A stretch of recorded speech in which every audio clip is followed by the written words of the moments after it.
It has come to pass as my favorite painting, and I haven't seen anything else that would come close to it. I know I'm probably the only person insane enough to say this about a socialist realist painting, but fucking look at it. I will never apologize for being correct about the things that I like. I don't generally care about the painting side of art. I guess I'm just not the kind of person who would actually feel anything about it. It's not like it's some kind of extremely well-informed opinion based on my vast experience about feeling things about paintings, I guess. I am killing the author here completely, by the way. I'm not interested in the original intentions or contexts. This is not a breakdown of its history or whatever. Just let me completely drown myself in the digital self-congratulatory pseudo-analysis for now.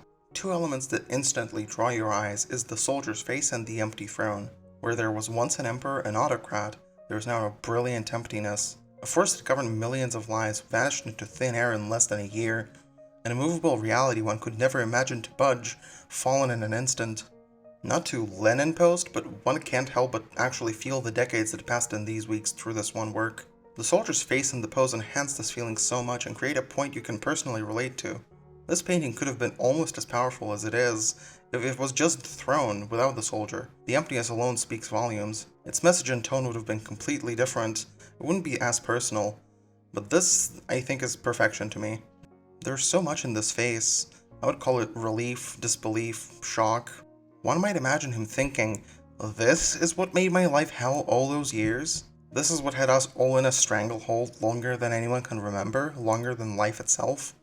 And it's gone, desecrated, utterly ended, and I'm standing here at its ruins. The unreality of it all, the absurdity of this rule unraveled in an instant. There is no emperor. It almost feels like there was never any emperor to begin with, like it was all a charade all this time. And yet you yourself know what it was like, how impossible escape felt.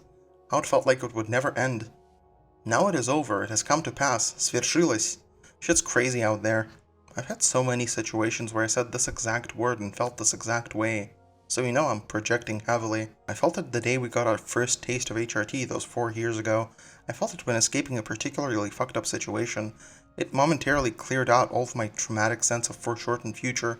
I could finally see a point to continue motorcycling! I could finally see a point to continue living. I've seen the idea that transitioning can sometimes feel like violating a previously unshakable law of the universe, something fundamental to reality itself, and I can't help but agree. I destroyed a future I hated and replaced it with exciting uncertainty. I didn't have to be a man anymore and could instead focus on becoming the woman I always wished I could be. Finally transitioning almost makes you believe in magic. If I could break reality once, why can't I break it again? Now I think, is this really how it's gonna feel when this broken system finally crumbles? When our rulers can't change how they rule? When us, the underclass, will no longer want to live like this? When it all boils over, is this how it will feel to finally be free? I dare to imagine a better world, and I am the alternative. Basically, this soldier just started Eastergen, and the throne is her old life as a boy. Thanks for watching.